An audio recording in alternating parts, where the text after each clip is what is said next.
Hello friends, welcome to Teachers Empire. आज के इस वीडियो लेक्चर में मैं फिर से डिस्कस करूंगा दो एमसीक्यू को। एक होगा लिटरेचर से, दूसरा होगा ग्रामर से। ये सीरीज हमारी कंटिन्यू रहेगी टिल एलटी उत्तराखंड के एग्जाम तक। यूपी एलटी के सिलेबस को भी कवर करेगा, जो भी राइटर मैं आपको इसमें बताऊंगा। तो चलिए शुरुआत करते हैं पहले क्वेश्चन से। पहला क्वेश्चन आपके सामने है, the nature of the Robert Browning's poem is, यानी रॉबर्ट ब्राउनिंग्स की पोएम का नेचर कैसा था। तो the nature of Robert Browning's poem is optimistic, pessimistic, naturalistic और नन ऑफ द अबव। तो जो इसका सही आंसर है वो है option number A, optimistic nature की पोएम्स रॉबर्ट ब्राउनिंग साहब लिखा करते थे। अगर बात करूं रॉबर्ट ब्राउनिंग की, तो रॉबर्ट ब्राउनिंग कौन सी एज से बिलोंग करते हैं, तो एज आप मुझे कमेंट बॉक्स में बताएंगे। लेकिन मैं आपको ये बताता हूँ कि जो रॉबर्ट ब्राउनिंग साहब थे कौन सी सेंचुरी से बिलोंग करते हैं, तो ये बिलोंग करते हैं आपका 19th सेंचुरी से। और एज भी अगर मैं आपको बताऊँ तो विक्टोरियन एज के राइटर हैं। रॉबर्ट ब्राउनिंग का एक खास फैक्ट के नाम से जाने जाते हैं, ड्रामेटिक मोनोलॉग के लिए।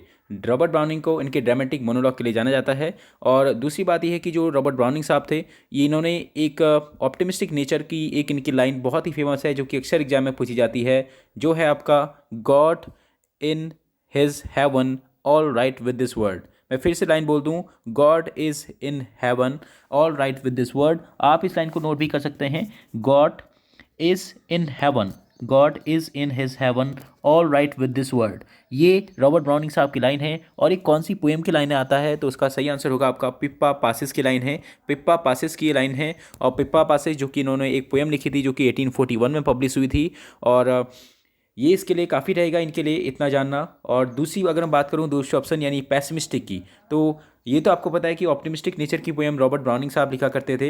लेकिन पैसिमिस्टिक नेचर की पोएम कौन लिखते थे, थॉमस हार्डी साहब लिखते थे। कौन लिखते थे, थॉमस हार्डी। अगर बात की जाए थॉमस हार्डी की, जिनको आप जानते हैं वेसेक्स नोवेल के लिए और काफ़ी फेमस नोवेलिस्ट हैं। और थॉमस हार्डी कौन सी एज से बिलोंग करते हैं, तो लेट 19th सेंचुरी से, लेट 19th सेंचुरी से बिलोंग करेंगे आपके थॉमस हार्डी साहब। और आपके रॉबर्ट ब्राउनिंग साहब मैंने आपको बताया था कि 19th सेंचुरी से। तो ये आप कंपैरिजन में लिख सकते हैं, रॉबर्ट ब्राउनिंग 19th सेंचुरी और Thomas Hardy late 19th century. Robert Browning की पोएम का नेचर कैसा है, ऑप्टिमिस्टिक नेचर है। वहीं अगर मैं बात करूं पैसिमिस्टिक नेचर कौन से राइटर का है, तो थॉमस हार्डी की आपकी जो नॉवेल्स होती हैं उनका नेचर आपको कैसा देखने को मिलेगा, पैसिमिस्टिक देखने को मिलेगा। अभी मैंने आपको एक लाइन बोली जो कि रॉबर्ट ब्राउनिंग की पोएम पिप्पा पासिस की थी। मैंने कहा God is in his heaven all right with this word. ये रॉबर्ट ब्राउनिंग की पोएम पिप्पा पासिस की लाइन्स हैं, जो कि ऑप्टिमिस्टिक नेचर शो करती हैं, जिसका मतलब होता है all is right with this word. लेकिन जो इसी के अपोज में जो थॉमस हार्डी ने लाइन्स कही थी, उन्हें भी आप लिखेंगे। आपने क्या लिखना है, God is not in his heaven all wrong with this word. आपने नॉट लिखना है और राइट की जगह पे आपने रॉन्ग कर देना है। इन दोनों लाइन को आप कंपैरिजन में लिखेंगे तो आपको ये दोनों लाइनें याद हो जाएंगी। मैं फिर से बोल दूं, रॉबर्ट ब्राउनिंग साहब ने कहा था God is in his heaven all right with this word. और थॉमस हार्डी साहब ने कहा था, जो कि पेसिमिस्टिक नेचर की नोवेल्स और पोएम्स लिखते हैं, उन्होंने कहा था God is not in his heaven all wrong with this word. और ये लाइन थॉमस हार्डी ने अपने कौन से वर्क में कही थी, टेस्ट ऑफ द डरवेविल्स में। टेस्ट ऑफ द डरवेविल्स में, जो कि इनकी लास्ट नोवेल मानी जाती है, तो उसमें उन्होंने ये लाइन कही है, जो कि इनकी पैसिमिस्टिक नेचर को दिखाती है। अगर बात की जाए थॉमस हार्डी साहब की, तो इनका डेट ऑफ बर्थ भी काफ़ी इंपॉर्टेंट है, जो कि 1840 से लेकर 1928। इसे आप ध्यान रखेंगे, 1840 से लेकर 1928। एक कॉमन सा क्वेश्चन जो कि हर एग्जाम में बनता है कि वेसेक्स नोवेल या वेसेक्स रीजन की थीम पर कौन लिखा करते थे, तो उसका सही आंसर क्या होगा, थॉमस हार्डी साहब, जो कि वेसेक्स नोवेल लिखा करते थे। वेसेक्स इनके एक एरिया का नाम है।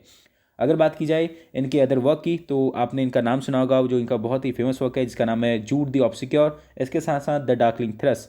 और ये इनके कुछ फेमस वर्क थे। अगर बात की जाए नेचुरलिस्टिक की, तो नेचुरलिस्टिक कौन है, आपके विलियम वर्ड्सवर्थ साहब, जिन्होंने कि टिंटन एबे लिखी है, जो कि एक नेचुरलिस्टिक का काफ़ी अच्छा एग्जाम्पल माना जाता है। तो विलियम वर्ड्सवर्थ की पोएम का नेचर आपको नेचुरलिस्टिक देखने को मिलेगा। ठीक है, तो ये तीन कंपैरिजन हमने लिया। पहले मैंने आपको बताया था कि रॉबर्ट ब्राउनिंग साहब ऑप्टिमिस्टिक नेचर की पोएम्स लिखा करते थे, और पेसिमिस्टिक जो हमें थीम है वो हमें थॉमस हार्डी के वर्क्स में देखने को मिलती है, उनके नोवेल्स में देखने को मिलती है पेसिमिस्टिक थीम। और तीसरा मैंने आपको बताया नेचुरलिस्टिक जो थीम हमें मिलती है वो हमें मिलती है वर्ड्सवर्थ की पोएम्स में। तो इतना इसके लिए काफ़ी रहेगा आज की इन्फॉर्मेशन के लिए। अब मैं बढ़ता हूँ दूसरे यानी सेकंड ग्रामर के क्वेश्चन की ओर।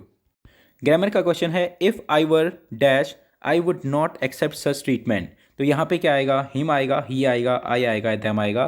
तो जिसका सही आंसर होगा यहाँ पे आएगा if I were he I would not accept such treatment. उसका रीज़न ये है क्योंकि आपको यहाँ पे वर लिखा हुआ दिख रहा है, और आपको पता है वर बी की फॉर्म्स होती है। बी की फॉर्म्स का मतलब इज़, एम आर, वॉज, वर, ये सभी बी की फॉर्म्स होती हैं। इज़, एम आर, वॉज, वर जहाँ पे भी आपको दिखेंगी, उसके बाद आपने सब्जेक्टिव प्रोनाउन का यूज़ करना है। सब्जेक्टिव प्रोनाउन का मतलब होता है he, she, it, you, they. He, she, it, you और दे को हम लोग सब्जेक्टिव प्रोनाउन कहते हैं। यानी बी की फॉर्म आपको जहाँ पर भी दिखती है, जिस भी एमसीक्यू में दिखती है, उसके बाद आपने ध्यान रखना है कि हमारा सब्जेक्टिव प्रोनाउन आएगा। सब्जेक्टिव प्रोनाउन का मतलब होता है ही, सी, इट, यू, दे, ये सभी सब्जेक्टिव प्रोनाउन के वर्ड्स होते हैं। तो उम्मीद है आपको समझ में आया होगा। लाइक का बटन आप जरूर दबाएं और इसके साथ साथ कमेंट बॉक्स में आप मुझे ये बताइएगा कि एक रॉबर्ट ब्राउनिंग को या इनमें से किस राइटर को, जिनके भी बारे में मैंने आपको बताया है अभी, तो इनमें से किस राइटर को उनके ड्रामेटिक मोनोलॉग के बारे में जाना जाता है, या ड्रामेटिक मोनोलॉग के लिए किस राइटर को जाना जाता है, वो आप मुझे कमेंट बॉक्स में जरूर बताएंगे। तब तक के लिए गॉड ब्लेस यू और वीडियो को लाइक करना ना भूलें।